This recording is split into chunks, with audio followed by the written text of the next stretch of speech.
चलो बच्चों, आज हम 8वां पाठ पढ़ेंगे। पाठ का नाम है नरई। अब बोलेंगे आप, नरई मतलब क्या होता है?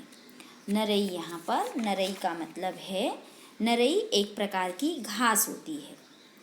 जो जलाशय रहता है ना, जलाशय मतलब नदी, तालाब, उसके किनारे जो छिछला पानी रहता है, वहाँ पर ही एक घास उगती है, उसको नरई कहते हैं। इसमें कोई गांठ वाट नहीं होती है और इसमें पत्ते भी नहीं होते हैं। भीतर से यह पूरी तरह खोखली होती है। इसकी नरम शालाकाएँ होती हैं और इसका उपयोग रस्सी वगैरह बनाने के लिए गांव में पहले आप देखेंगे कि पहले किया जाता था। चलिए, नरई पाठ, इसके लेखक डॉक्टर श्रीकांत उपाध्याय जी हैं। इनका जन्म जो है 1938 ईस्वी प्रतापगढ़ उत्तर प्रदेश में हुआ है। ये हिंदी के एक सुपरिचित साहित्यकार हैं। ये अकादमी खड़गवासला पुणे में रीडर के रूप में सेवा दे चुके हैं। इनकी द्वारा लिखी गई जो रचनाएं हैं वो पत्र पत्रिकाओं में नियमित रूप से छपती रहती हैं। इन्होंने बहुत सारी पुस्तकें लिखी हैं। देखिए, पुस्तकों की जानकारी यहाँ दी गई है। ये रहीम दर दर फिरही, बिन गोपाल बैरनि भई कुंजे, बागे अनहद तूर 10 डिग्री चैनल आदि। यह जो दिया गया है यह यात्रा वर्णन है। डॉक्टर श्रीकांत उपाध्याय जी रेल की यात्रा कर रहे हैं और यात्रा में दिखाई देने वाले सुंदर प्राकृतिक दृश्यों का इन्होंने इस पाठ में वर्णन किया है। देखिए, आप सब भी बहुत बार घूमने के लिए जाते हैं, अपने नेटिव प्लेस गांव जाते हैं। तो आप देखिए, जैसे ट्रेन में हम बैठते हैं तो हमें क्या दिखाई देता है? हमें बहुत सुंदर सुंदर पेड़ पौधे, बाग, उपवन, बहुत सारे हमारे आँखों के सामने से घर ऐसे जाते हुए दिखाई देते रहते हैं, जो बहुत सुंदर लगता है। नदी, पहाड़ आता रहता है और हम मस्त से देखते रहते हैं। वही लेखक ने भी उसका वर्णन किया है। लेखक ट्रेन में बैठे हुए हैं और किस प्रकार उनके सामने से चला जा रहा है। जो स्टेशन आता है बिहार का जो है किशनगंज, उन सबका आँखों के सामने वे कैसा देखते हैं उसका वर्णन यहाँ पर लेखक ने किया है। ऐसे पाठ बहुत ही आसान ही है। आप एक बार अच्छे से पढ़ेंगे तो आपको अच्छे से समझ में आ जाएगा। चलिए, मैं इसको छोटे में ही आपको थोड़ा सा इसका सारांश वगैरह बता देती हूँ। न्यू जलपाईगुड़ी जो है, जो ट्रेन अलीपुरद्वार और दिल्ली के बीच चलती है, उसका नाम क्या है? महानंदा एक्सप्रेस है। उत्तर बंगाल की प्रमुख नदी जो है वो महानंदा है। लेखक कहते हैं कि हम लोग इलाहाबाद जा रहे थे और महानंदा एक्सप्रेस का आगमन दोपहर 1:45 बजे होने वाला था। लेकिन यह ट्रेन जो है महानंदा एक्सप्रेस थोड़ी सी देर से आती है। क्यों देर से आती है? क्योंकि महानंदा का यह स्वभाव है कि जो बड़ी ट्रेनें हैं उनको रास्ता देते हुए आती है। और लेखक कहते हैं कि प्लेटफॉर्म पर उतरकर यहाँ वहाँ घूमना मेरी आदत सी हो गई है। ट्रेन आ गई है और लेखक कहते हैं कि हम लोग क्या कर रहे हैं, AC2 कोच क्या हो रहा है, यहाँ वहाँ ढूंढ रहे हैं। वहीं पर TT साहब हैं, वो यात्रियों को AC3 में बर्थ दे रहे हैं। लेखक कहते हैं मैं वरिष्ठ नागरिक था, इसीलिए मुझे जो है नीचे की बर्थ मिल गई थी। इसलिए लेखक कहते हैं कि मेरे लिए तो ऐसा लग रहा था कि ये कोई बहुत बड़ा इनाम हो गया है, मुझे कोई बड़ा पुरस्कार मिल गया है। क्यों लेखक को अच्छा लगा?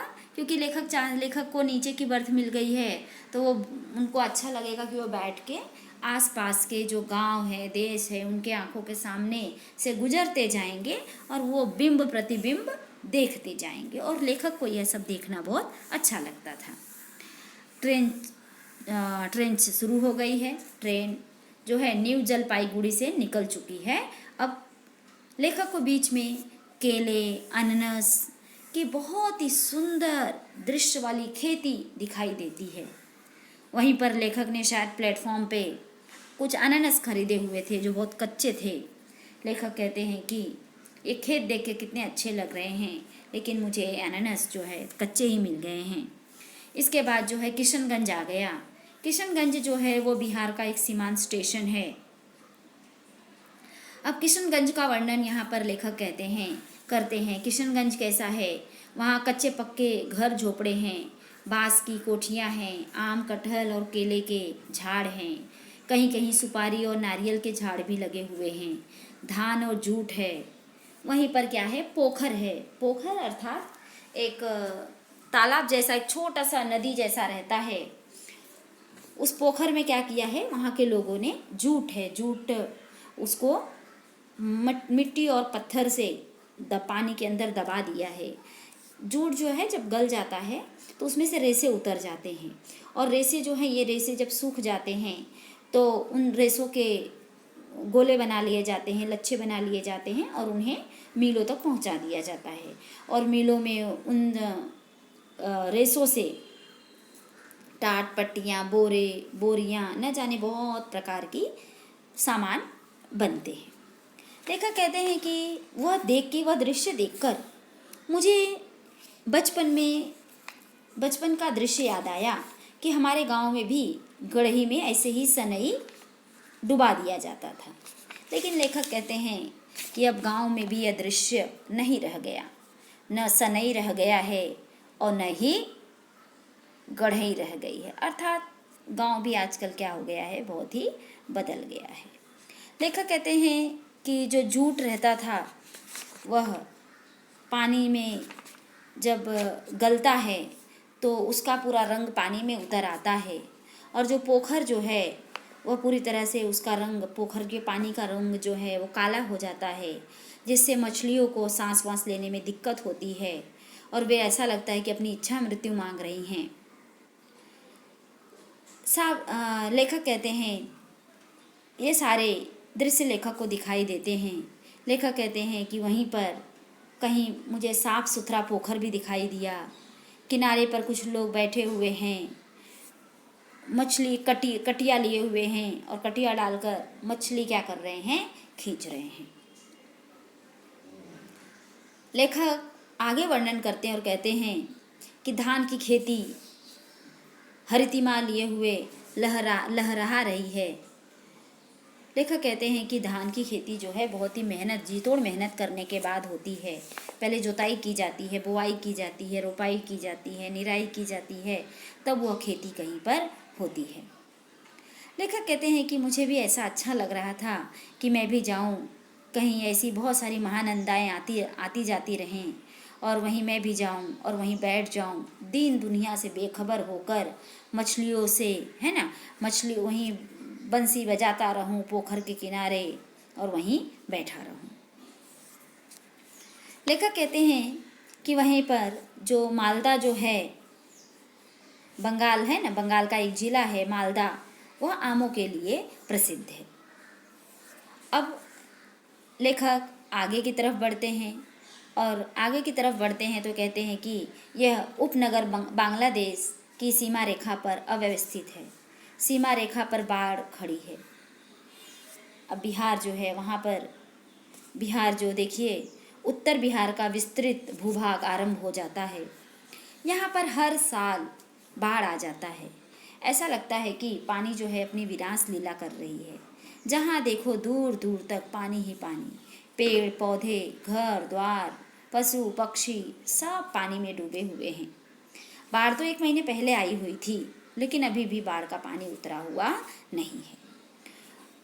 वहीं ऊपरी सतह पर रेलवे लाइन बिछी हुई है, और महानंदा जो है वह पानी पर अक्षितिज विस्तार से चली जा रही है। लेखक को ट्रेन के अंदर से दिखाई देता है कि स्टेशनों पे कुछ राहत शिविर लगे हुए हैं, बहुत सारे लोग इकट्ठे हुए हैं। वहीं कहीं बच्चे जो हैं खेल कूद रहे हैं, और जो औरतें जो हैं, कुछ एक औरत जो है वहीं दर्पण लिए हुए बैठी है, अपने केश विन्यास करे, अर्थात अपने बालों को झाड़ रही है। यह देखकर लेखक को सब अच्छा लगता है। कहते हैं कि यहाँ तो बिहार जो है वह पानी से डूबा हुआ है, वह पानी से मुक्ति चाहता है, और वहीं पर महाराष्ट्र, मराठवाड़ा और उत्तर प्रदेश, बुंदेलखंड परम वृष्टि पाकर निहाल हो रहे हैं, वो सब तो पानी को पाकर बहुत खुश हो रहे हैं। कटिहार के बाद भूदृश्य फिर बदलता है। बाढ़ के दृश्य अब नहीं दिख रहे हैं। शाम का धुंधलापन, शाम हो जाती है, शाम का धुंधलापन आ जाता है। देखिए, बिहार की रात की बाहों में और मैं निद्रा में अनंत में।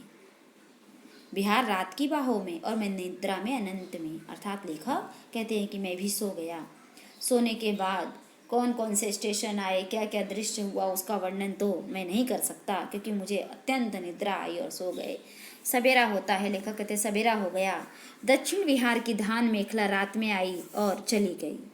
रात में शायद दक्षिण बिहार की धानों की खेती आई होगी और चली गई होगी। मुगल सराय भी पीछे छूट गया। महानंदा चुनार मिर्जापुर क्षेत्र में प्रवेश कर चुकी है। कहाँ है देवकीनंद खत्री के उपन्यास चंद्रकांता और चंद्रकांता संतति में वर्णित वे रहस्य जंगल खोह कंदकाएं।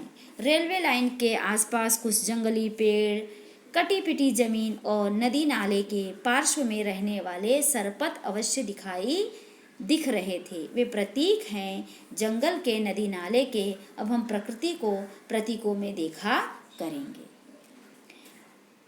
लेखक कहते हैं कि पानी में प्रसन्न चित्त खड़े हैं धान जो है पानी में उगते हैं, पानी में एकदम खुश होकर खड़े हुए हैं। नीचे रेलवे लाइन के किनारे वर्षा ऋतु ने जगह जगह जलाशय बना दिए हैं। कुएं के समन्वित हैं वे जलाशय। अचानक एक जलाशय दृष्टिपथ में आया और अपनी संपूर्ण दिव्यता के साथ मेरे मानस फलक पर अंकित हो गया।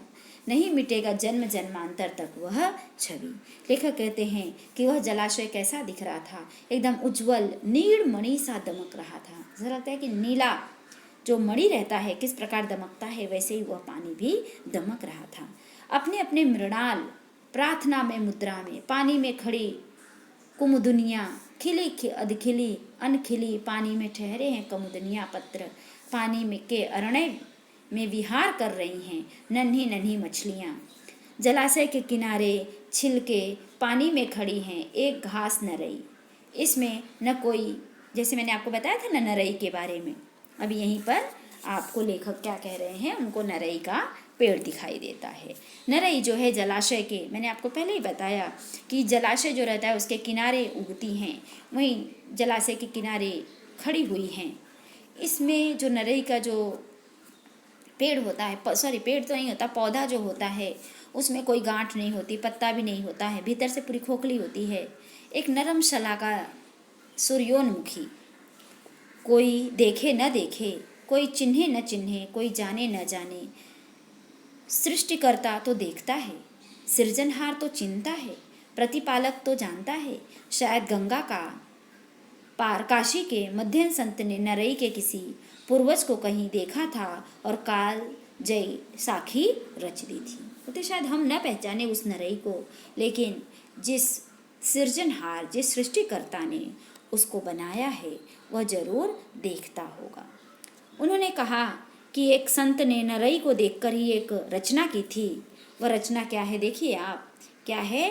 संत गंठी कौपिन दे, साधु न माने संग, राम अमलि मात रहे, गिने इंद्र को रंग।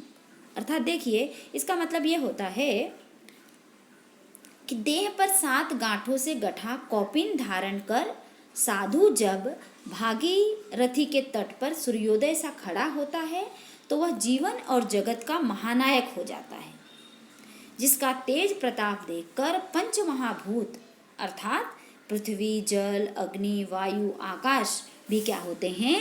रोमांचित हो उठते हैं।